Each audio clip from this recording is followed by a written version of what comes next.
ओम शांति। बहुत सुंदर विषय है। व्यर्थ संकल्पों का कारण एवं निवारण। वैसे तो इस सीजन की जितनी भी हम सभी ने मुरलियाँ सुनी है, बाबा ने हर मुरली में संकल्प की बचत के तरफ ध्यान खिंचवाए हैं, हर मुरली में। क्योंकि जब अगर संकल्प की हम बचत करेंगे, हम बहुत कुछ कर पाएंगे। क्योंकि भविष्य की जो सेवाएं हैं, वो भविष्य की सेवाओं का आधार है इस संकल्प की बचत। क्योंकि अब तक की जो सेवा हुई वो अलग प्रकार की सेवाएं थी। बाबा ने कहा भाषण करने में, संदेश देने में सभी ने अच्छा नंबर लिए हैं, लेकिन अब भविष्य की सेवा करने के लिए बाबा हमें तैयार कर रहे हैं। और वैसे हमारे पास समय भी कम है, तो कम समय में भी हमें अगर फास्ट जाना है तो ये संकल्प की बचत करना आवश्यक है। इस सीजन की बाबा के हमारे लिए बहुत सारे इशारे हैं। संकल्प की बचत करो, समय की बचत करो, तीव्र पुरुषार्थी बनो, बेहद के वैरागी बनो, ज्वाला स्वरूप योगी बनो, मैंपन का त्याग करो, सोमान धारी बनो, विश्व कल्याण का स्वरूप प्रैक्टिकल में लाओ।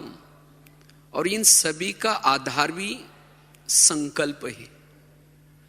अगर हमारे संकल्प ही व्यर्थ गए तो हमारा समय भी जाएगा, हम तीव्र पुरुषार्थी भी नहीं बन सकेंगे, बेफिक्र बादशाह भी नहीं बन सकेंगे, सोमानधारी भी नहीं बन सकेंगे। तो इसलिए संकल्प हमारे पुरुषार्थ का मूल आधार है। जैसे अभी गीत भी सुन रहे थे ना, ये संकल्प से ही पूरा कल्प चलता है। तो संकल्प परिवर्तन करने की या संकल्प को बचाने की आवश्यकता क्यों है? हम व्यर्थ से क्यों संकल्प को बचाएं? उसकी आवश्यकता क्या है? तो सबसे पहली बात है, अगर हमें संकल्प को पॉजिटिव बनाते हैं, संकल्प को पॉजिटिव बनाने से ही हम शक्तियों को ऑर्डर प्रमाण चला सकते हैं। अगर हम हमारे मन में व्यर्थ संकल्प चलते हैं, जिसे समय व्यर्थ जाता है, तो शक्तियां ऑर्डर नहीं मानेगी। क्योंकि संकल्प की लीकेज, समय की लीकेज आत्मा को कमजोर बनाती है। और जो आत्मा कमजोर है उसकी कोई ऑर्डर नहीं मानेगा। अगर शक्तियां हमारे ऑर्डर नहीं मानेंगे तो हम सफल नहीं बनेंगे। कोई संस्कार परिवर्तन करने में या कोई भी बातों की सफलता प्राप्त करने के लिए शक्तियां जरूरी है। मायाजीत बनने के लिए शक्तियां जरूरी है। लेकिन शक्तियां तब ऑर्डर मानेंगी जब हम समर्थ हैं। और आत्मा समर्थ तब बनती है जब संकल्प की लीकेज को बंद करती है। और संकल्प वेस्ट जाने से आत्मा के ऊपर वेट बढ़ जाता है। और जब आत्मा के ऊपर वेट बढ़ जाता है तो आत्मा तीव्र पुरुषार्थी नहीं बन सकती, उड़ नहीं सकती। जैसे आजकल दुनिया में भी डॉक्टर कहते हैं कि वेट कम करो। वेट कम करने से आप क्या शरीर में स्फूर्ति आएगी, आप कार्य क्षमता भी बढ़ा सकते हैं।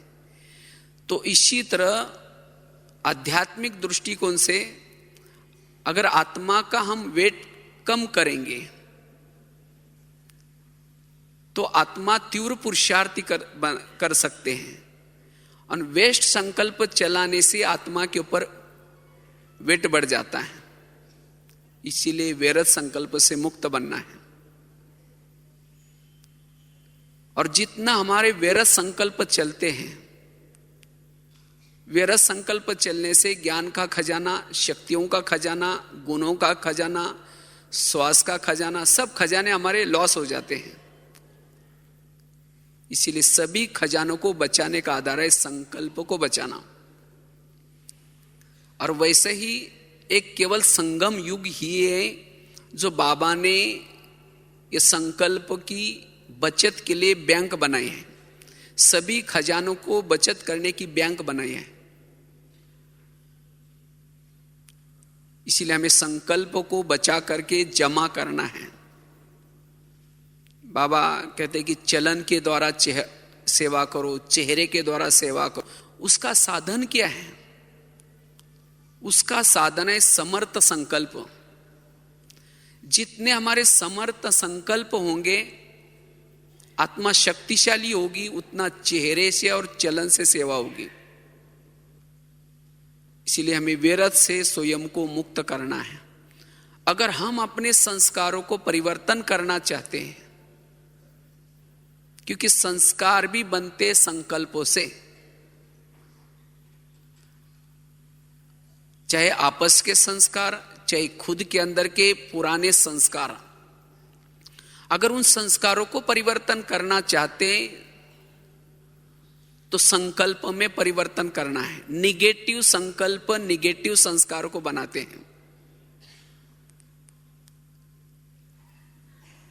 इसीलिए हमें संस्कारों को परिवर्तन करना है तो संकल्पों को, विरत को खत्म करना है। विरत संकल्प वाला स्वधर्म में टिक नहीं सकता।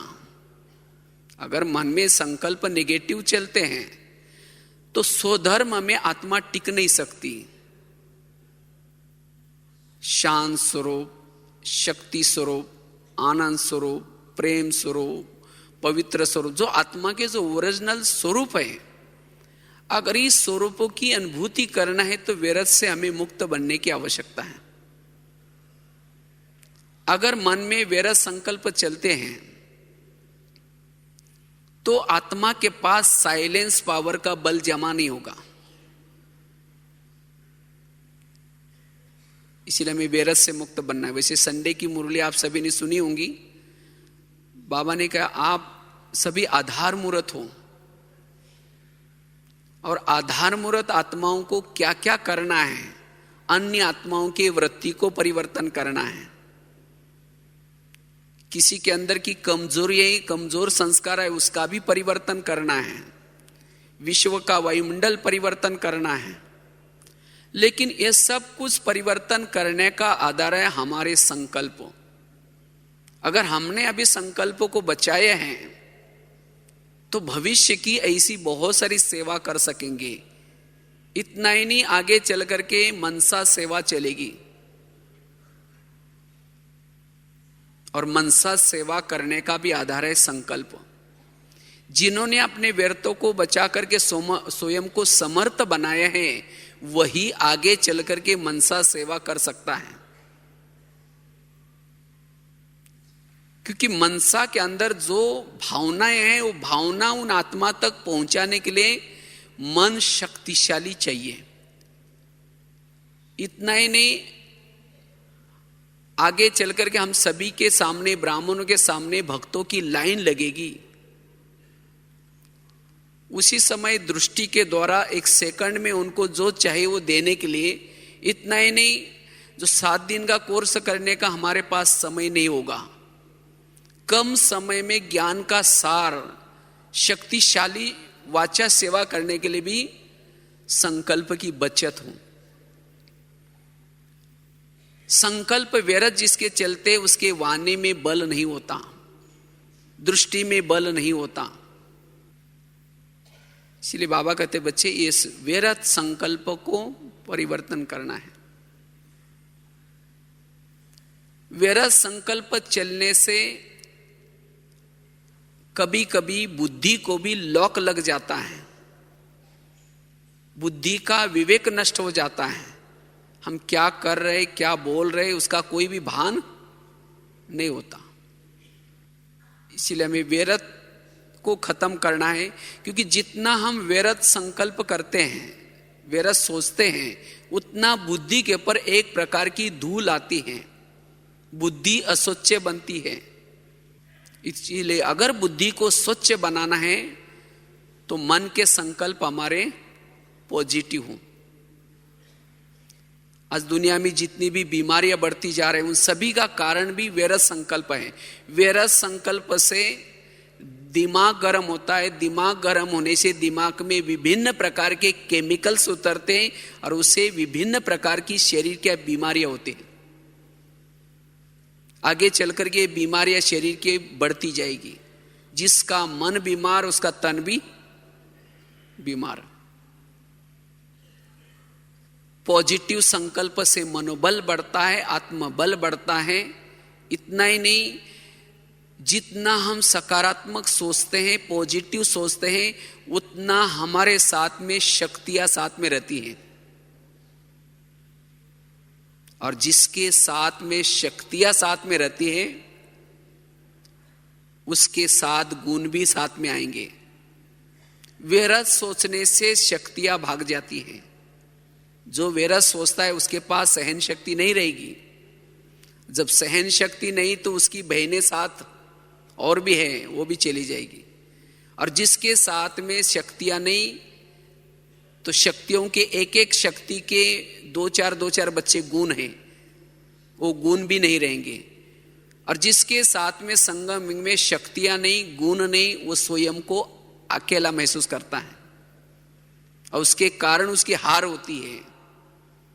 हमें कोई साथ दे, कोई देहदारी साथ दे या न दे, लेकिन ये गुण और शक्तियां अगर हमारे साथ में हैं, कोई भी विघ्नों में, परिस्थिति में अगर गुण और शक्तियां साथ में हैं तो आखिर हमारी विजय जरूर होगी। और जिसके साथ में गुण और शक्ति है वही भविष्य का राजा है। आज कभी कभी हमें अकेला महसूस होता है, कमजोर महसूस होता है। क्यों? गुण और शक्तियां नहीं है। क्यों? हम व्यर्थ सोचते हैं। इसीलिए बाबा कहते बच्चे व्यर्थ से मुक्त बनो। वैसे तो व्यर्थ से मुक्त बनने से हमारे जीवन में बहुत सारे फायदे हैं, जिसे हम लाइट हाउस, माइट हाउस बन सकते हैं, जिसे हम सोमानों में टिक सकते हैं। आज कई भाई बहने योग के समय फरियाद करते हैं, याद करने के बजाय फरियाद करते हैं। कहते बाबा मेरा योग ही नहीं लगता, योग में माया आती है। फिर याद वही करता है जो सारा दिन निगेटिव सोचता है, व्यर्थ सोचता है। जो पॉजिटिव सोचेगा, समर्थ सोचेगा, वो कभी भी योग में फिर याद नहीं करेगा, उसका योग बहुत अच्छा लगेगा। योग में माया आते मतलब कोई राक्षस आकर के नहीं लाता। सारा दिन के निगेटिव विचार आत्मचिंतन, परमात्मा चिंतन करने नहीं देंगे। इसीलिए हमें पॉजिटिव सोचना है। तो व्यर्थ से मुक्त बनने से हम अशरीरी स्थिति का अनुभव, बीजरूप स्थिति का अनुभव, बिंदु स्वरूप का अनुभव, निरंतर आत्माभिमानी स्थिति का अनुभव कर सकेंगे। आज सभी भाई बहने चाहते हैं हम निरंतर अशरीरी स्थिति में रहे, निरंतर आत्माभिमानी स्थिति में रहे, लेकिन वो स्थिति टिक नहीं पाते क्योंकि व्यर्थ सोचने से। जितना हम व्यर्थ के लीकेज को बंद करते उतनी हमारी शक्तियां बचती हैं और उसी शक्ति का नाम है आत्मा। समर्थ जितना हम सोचते हैं उतना हम बीज रूप स्थिति का, बिंदु स्वरूप स्थिति का अनुभव कर सकते हैं। इसीलिए हमें व्यर्थ से मुक्त बनना है। लेकिन हमारे जीवन में व्यर्थ क्यों आता है, उसके क्या क्या कारण हैं, ये तो बताए कि इसकी आवश्यकता क्यों है। और इसीलिए बाबा इस वर्ष में भविष्य को सामने देखते हुए, समय को सामने देखते हुए ये इशारा दे रहे हैं, हमें व्यर्थ से मुक्त बनना ही है और समर्थ बनना ही है। उसके लिए बाबा कोई कारण नहीं सुनेगा, बाबा ये हुआ इसीलिए व्यर्थ आया। बाबा ने पूरा कारणों का निवारण सब बताया है मुरलियों में। तो वास्तव में हमारे संकल्प व्यर्थ क्यों चलते, उसका पहला कारण है असंतुष्टता। कभी कभी हम ब्राह्मण बनने के बाद भी कभी कभी असंतुष्ट बन जाते हैं। असंतुष्टता वैरस संकल्प चलने का मूल कारण है, क्योंकि असंतुष्ट वाला कभी भी एकाग्र नहीं बैठ सकता, जिसको आजकल दुनिया में एक शब्द प्रचलित है, स्थित प्रज्ञ। स्थित प्रज्ञ साधक अर्थात एकाग्रता। जिसके अंदर एकाग्रता नहीं वो स्थित प्रज्ञ नहीं बन सकता। आज हमें बाबा ने आत्मज्ञान, परमात्मा ज्ञान, कर्मों का ज्ञान, सृष्टि चक्र का ज्ञान, ये सब किसी लिए दिए हैं? इस ज्ञान के ऊपर जिसका निश्चय है, जिसने अनुभव किया है, वही स्थित प्रज्ञ बन सकता है। और हमारे पुरुषार्थ का लक्ष्य है स्थित प्रज्ञ बनना। हमारे जीवन में कोई भी प्रकार का क्वेश्चन न रहे। जब अर्जुन ने एक्सेप्ट किया, स्थित प्रज्ञ तब बना। मन में हलचल थी, ये कैसे हो सकता है, इनको कैसे मैं मारूं, इनको कैसे भूलूं, तब तक वो स्थित प्रज्ञ नहीं बना। जब उसके क्वेश्चन पूरे हुए तब जाकर के वो स्थित प्रज्ञ बना। इसी तरह मेरे जीवन में कोई भी प्रकार के क्या और क्यों के क्वेश्चन न रहे। वास्तव में माया के यही शब्द है, क्या, क्यों, कैसे, ये क्यों हुआ, किसी लिए हुआ। इसका मतलब मुझे ड्रामा का यथार्थ ज्ञान नहीं है, मुझे कर्म गति का ज्ञान यथार्थ नहीं है, और इसीलिए क्वेश्चन आ रहे हैं। और जिसके मन में एक क्वेश्चन है वो योग के समय स्थित प्रज्ञ नहीं बन सकता। तो इसलिए हमें एकाग्र चित्त बनने के लिए संतुष्ट रहना है। वैसे कहा जाता है जो योगी है मान अपमान निंदा स्तुति जय पराजय हर बात में समान रहता है। अगर कभी कभी हमारी मन के अंदर की व्यर्थ संकल्प चलते हैं, उसका कारण यह है मान अपमान निंदा स्तुति में हम समान नहीं बनते, उसमें अंदर कुछ ना कुछ हलचल पैदा होते हैं। तो मेरी सदा संतुष्टता बनी रहे, उसका आधार क्या है? संतुष्टता का आधार है त्याग। जितना मन हमारे अंदर त्याग की भावना है उतना हम संतुष्ट रह सकते हैं।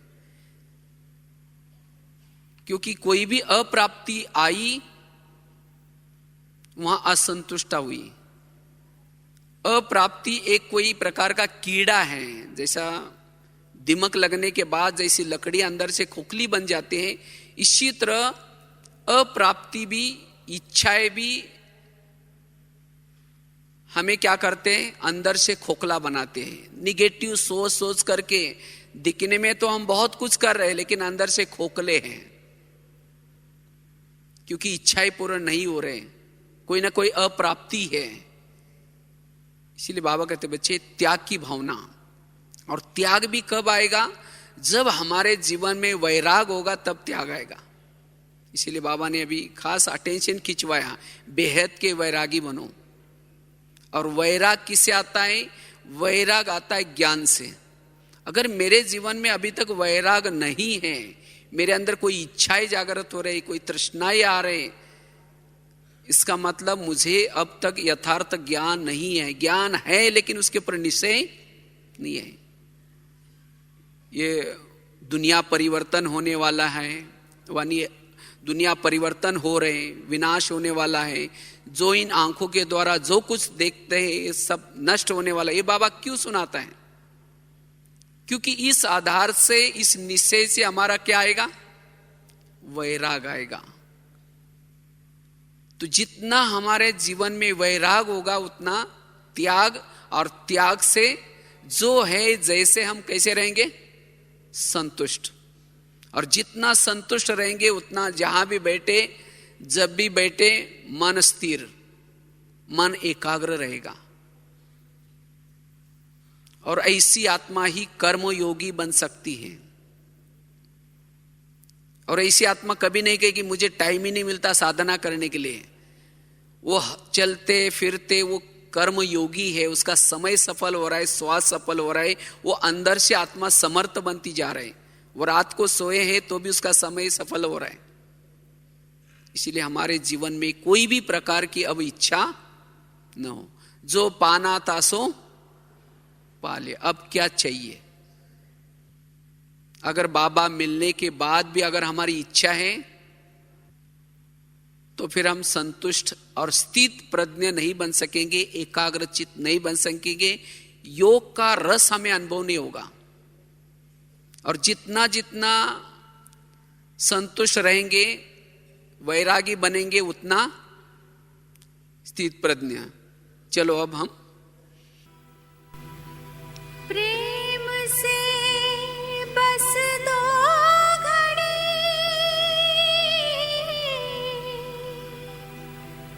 प्रभु का ध्यान कीजिए, प्रभु का ध्यान कीजिए।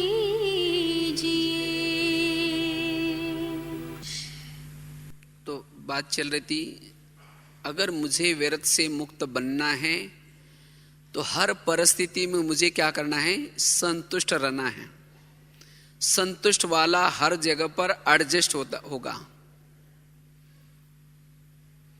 सरलचित होगा, उसको अभिमान कभी नहीं होगा, उसके संकल्प नहीं चलेंगे।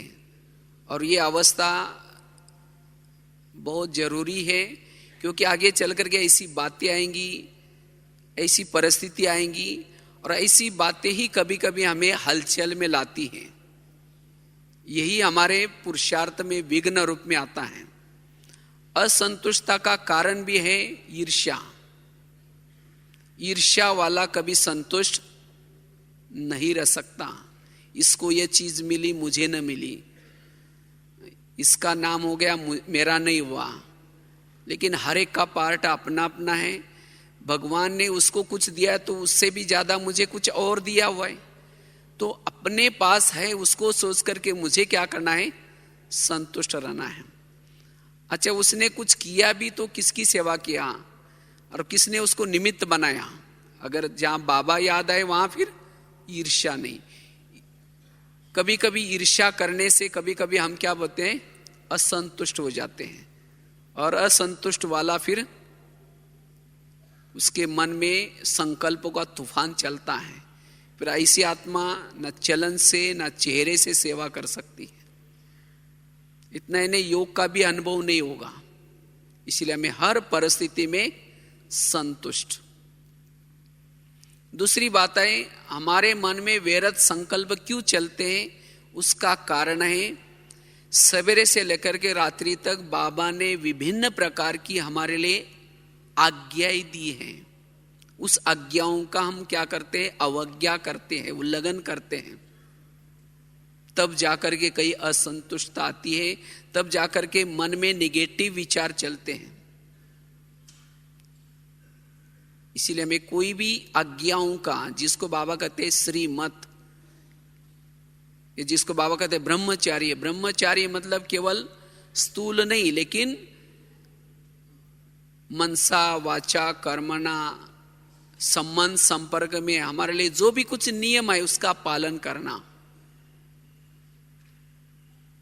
अमृत वेला किया, अगर उसको विधि पूर्वक नहीं किया तो भी व्यर्थ संकल्प चलेंगे। अगर उसको विधि पूर्वक किया, क्योंकि जितनी भी बाबा की हमारे लिए आज्ञाएं हैं, इस आज्ञाओं का पालन करने से हमारी ध्येय अभिमानी स्थिति बनती है, आत्माभिमानी बनते हैं। और जो आत्माभिमानी स्थिति में रहता है उसका मन कंट्रोल में रहता है। वो व्यर्थ नहीं सोचेगा, वो भरपूर होगा, तृप्त होगा। अगर मेरे मन में निगेटिव विचार चलते हैं, इसका मतलब मेरे से सूक्ष्म में कोई ना कोई आज्ञाओं का उल्लंघन हो रहा है। इसीलिए आज्ञाओं का हमें क्या करना है, पालन करना है। छोटी छोटी बाबा कभी आज्ञाएं देते, बच्चे ना दुख दो ना दुख लो। हम किसी को देते तो नहीं, लेकिन किसी ने दिया तो उसको ले लेते हैं। बाबा ने थोड़ी कहा कि चलो दो नहीं लेकिन लो तो, ये कहा है क्या? इसीलिए बाबा कहते हैं अगर मन में व्यर्थ संकल्प चलते तो छोटी छोटी आज्ञाओं का उल्लंघन। तो जितना बाबा के आज्ञा प्रमाण चलते उतना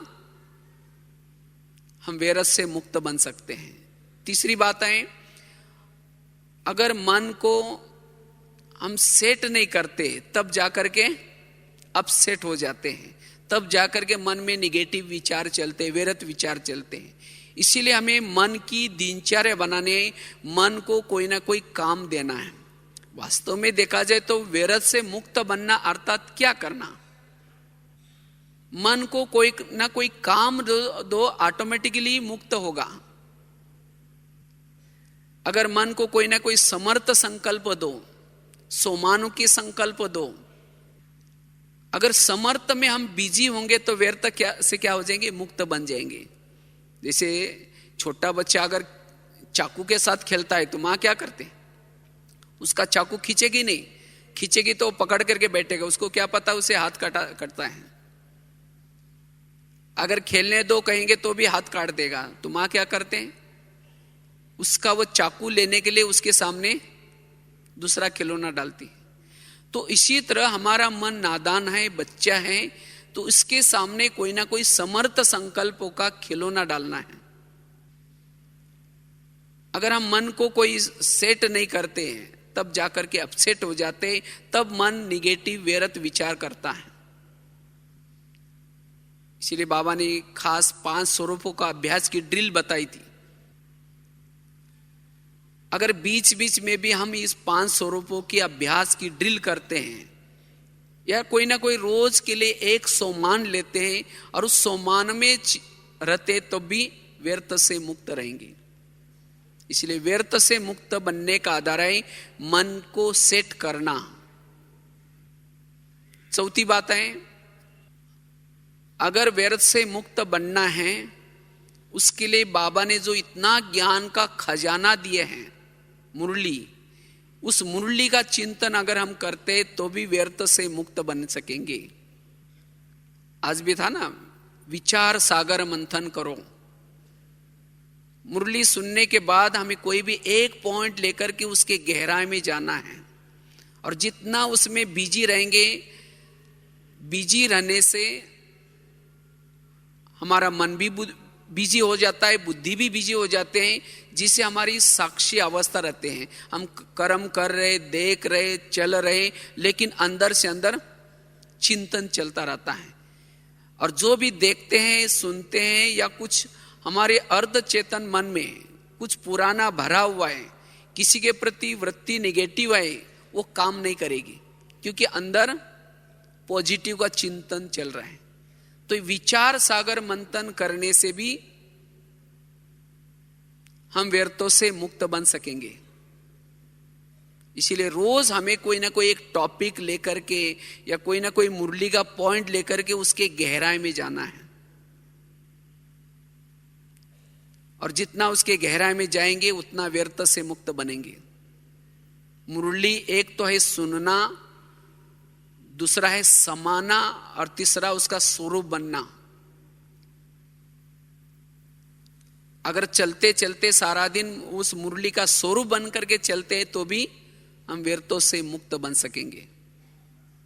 इसलिए व्यर्थ से मुक्त बनने के लिए ये ज्ञान का खजाना जो बाबा ने दिया है, उसका हमें क्या करना है? विचार सागर मंथन करना है। कितनी बातें हो गई? पहली बताई असंतुष्टता व्यर्थ का कारण है।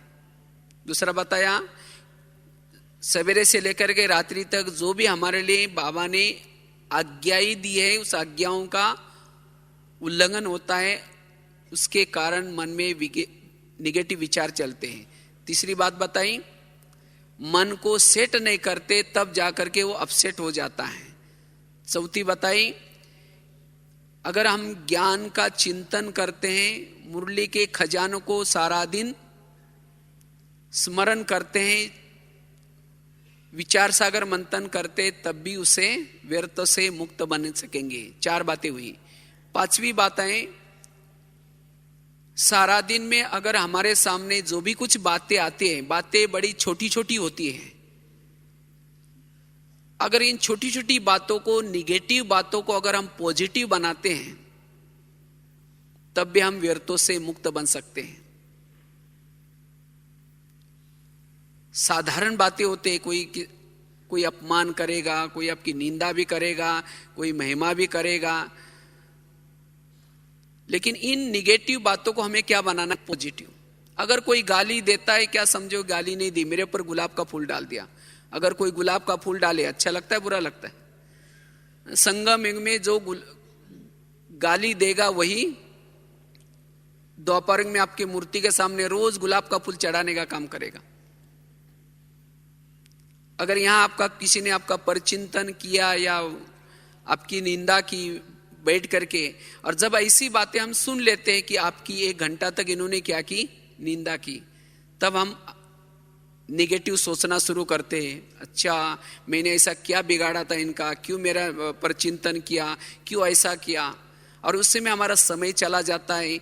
ऐसी निंदा करने वालों के प्रति भावनाएं नेगेटिव बन जाते हैं, उसके प्रति दृष्टिकोण नेगेटिव बन जाता है, उसके प्रति व्यवहार बदल जाता है।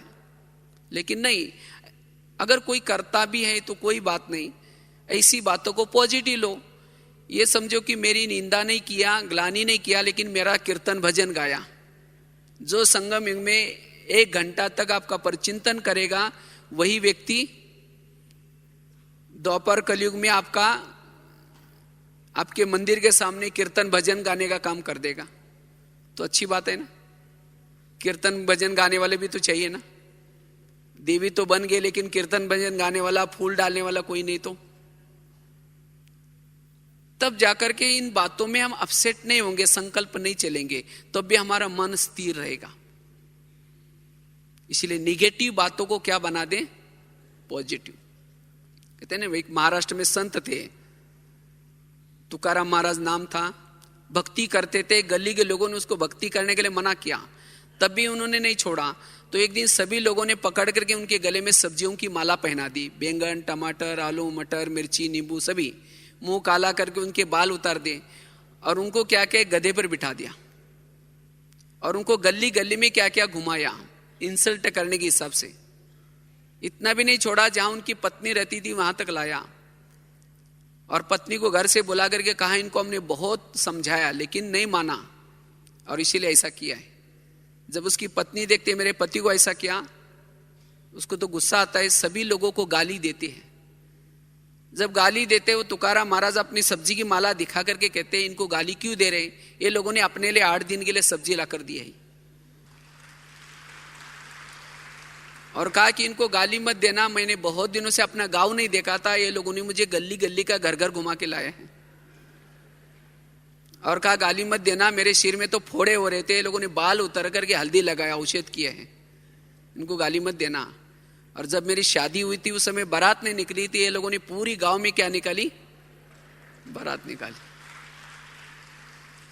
और कहा इनको गाली क्यों दे रहे हैं, क्योंकि जब ये लोग मुझे घुमाने के लिए लेके गए थे, उस समय बाहर इतनी धूप तेज थी, तो तेज धूप में ये लोगों ने पाँव में कुछ नहीं पहना था, ये लोगों के पाँव में तो फोड़े आए होंगे, मुझे तो कुछ नहीं हुआ क्योंकि मैं आराम से ऊपर गधे पर बैठा था।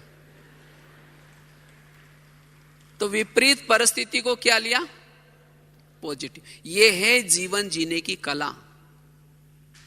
ऐसे विपरीत परिस्थिति में, क्योंकि होता है आपस में ईर्ष्या के कारण, घृणा के कारण, किसी के कुछ बातों के कारण कोई आपकी बुराई, आप अच्छा भी काम कर रहे हैं, कोई सेवा भी कर रहे हैं, लेकिन किसी का अगर आपके लिए निगेटिव दृष्टिकोण होगा तो आपकी सेवा भी उसको अवगुण दिखाई पड़ेगा, और उसके लिए आपके लिए बोलेंगे, विघन डालेंगे।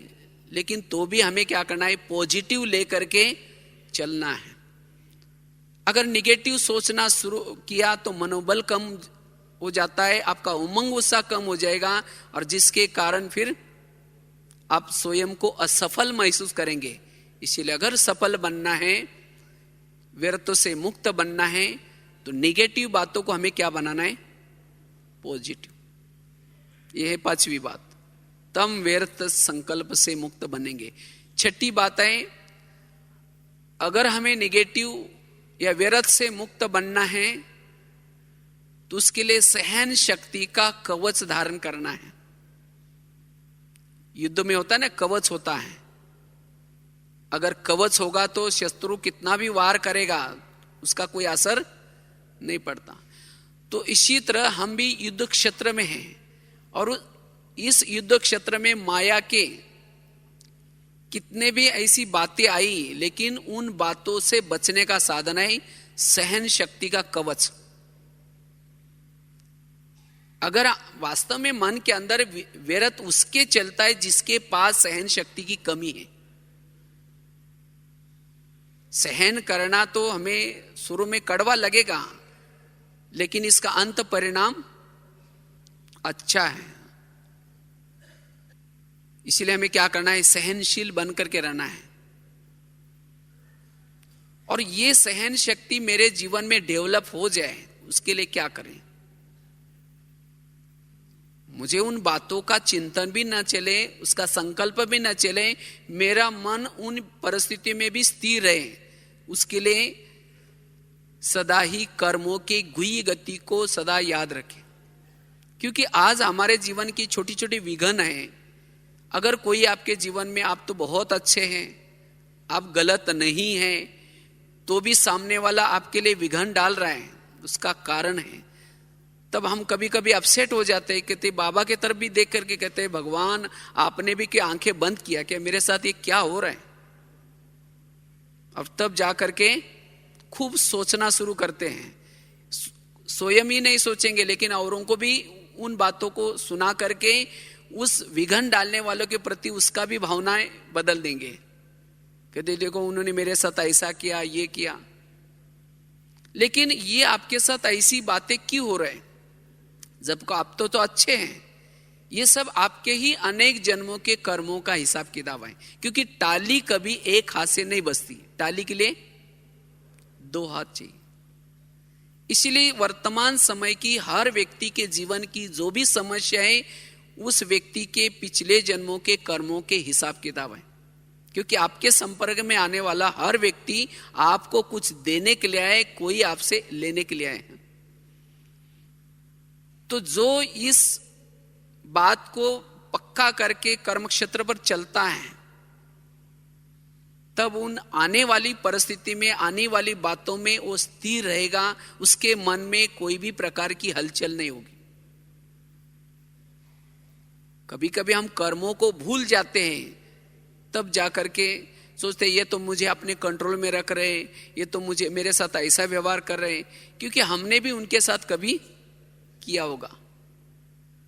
हमारे रिश्तेदारी, संबंधी, मित्र संबंधी, ये जो भी कुछ है, ये हमारे कर्मों के आधार से हमारे पास, उनके पास हम पहुंचे। तो इस बात को याद रखने से हमारे अंदर सहन शक्ति धीरे धीरे आएगी। दूसरी बात है, सहन शक्ति का कवच सदा मेरे साथ में रहे, उसके लिए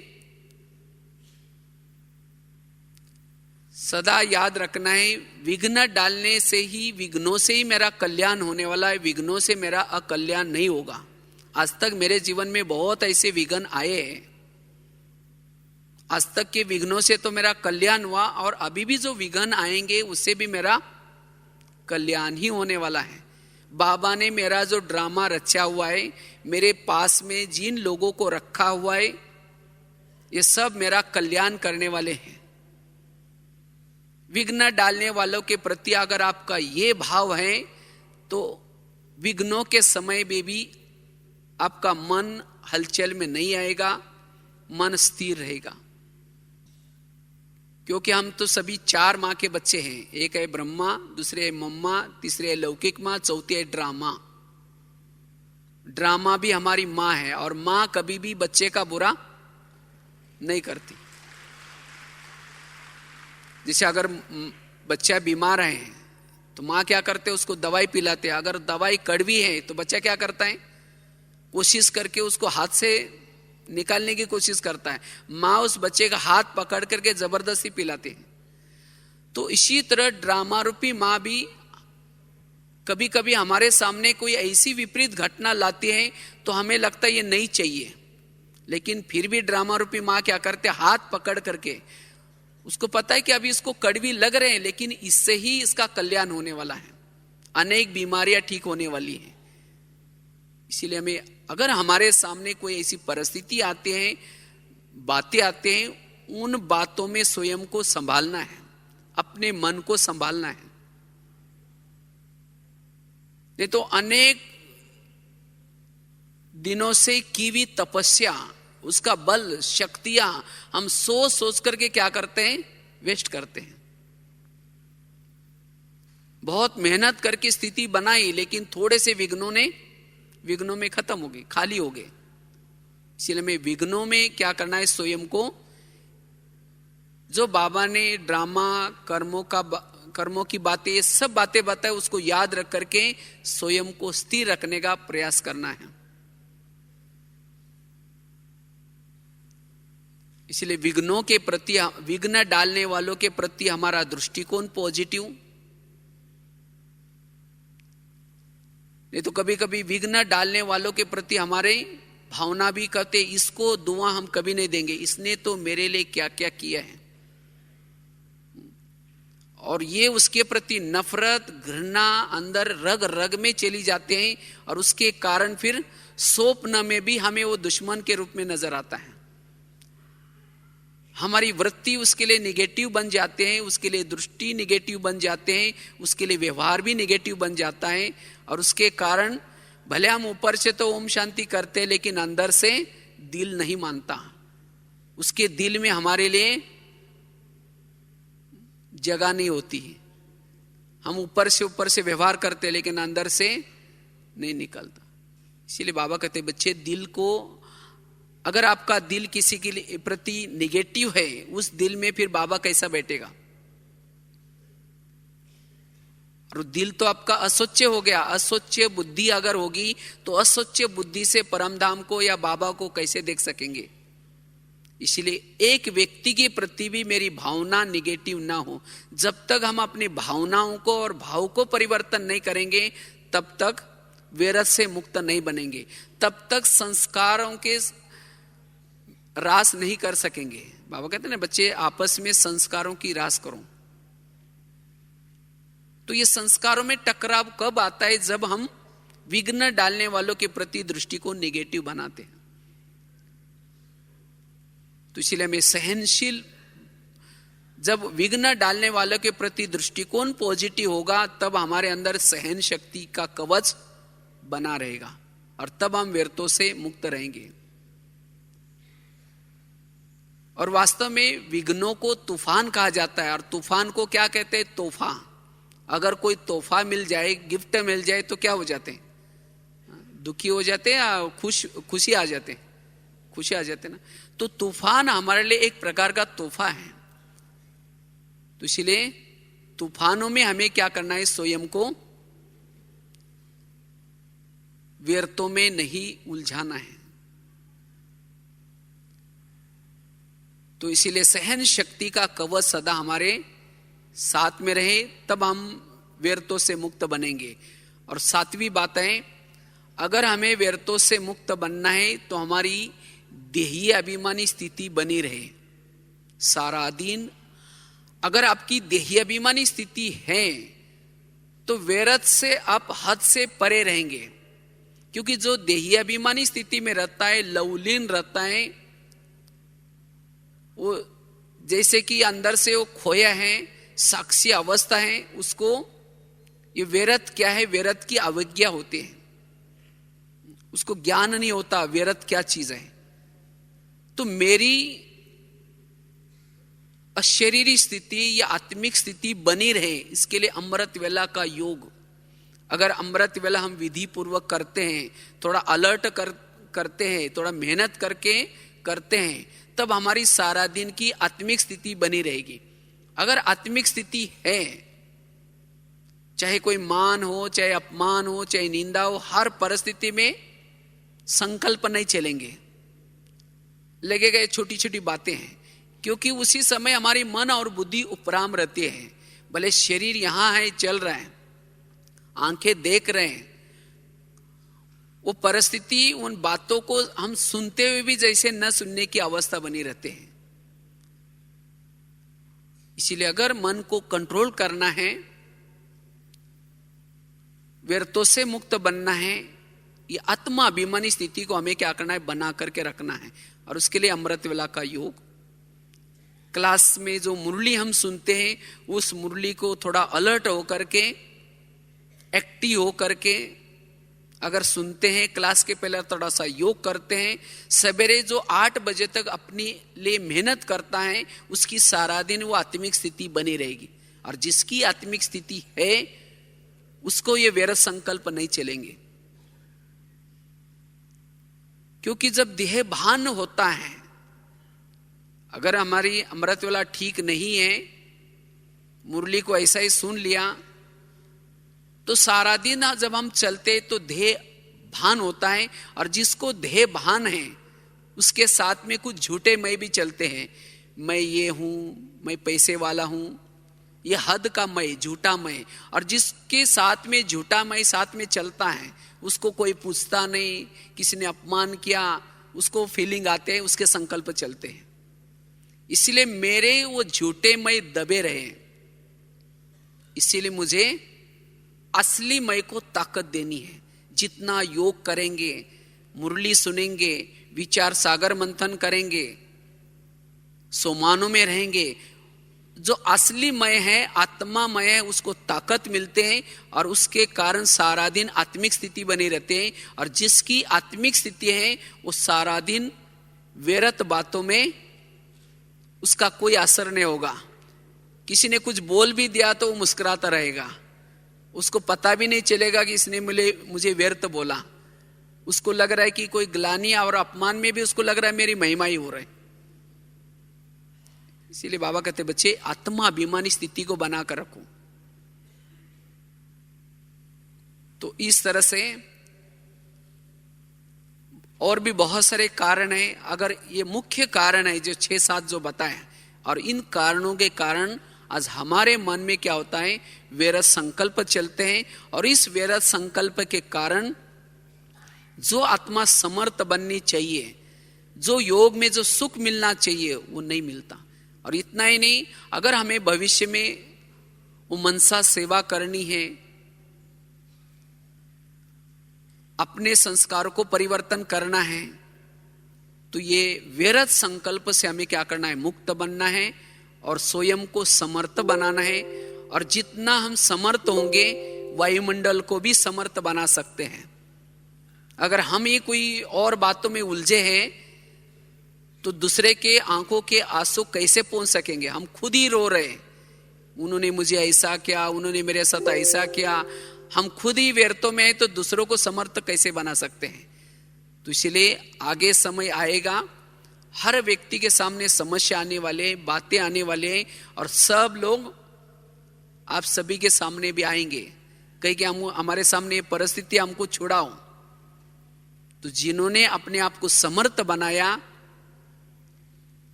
ऐसी आत्माएं उन आत्मा के लिए सहारा बनेगी। इसलिए हमें क्या करना है, इस व्यर्थ संकल्प से स्वयं को मुक्त बनने का क्या करना है, पुरुषार्थ करना है। और उसके लिए जैसे 6-7 बातें बताई, एक तो पहले हमें संतुष्ट रहना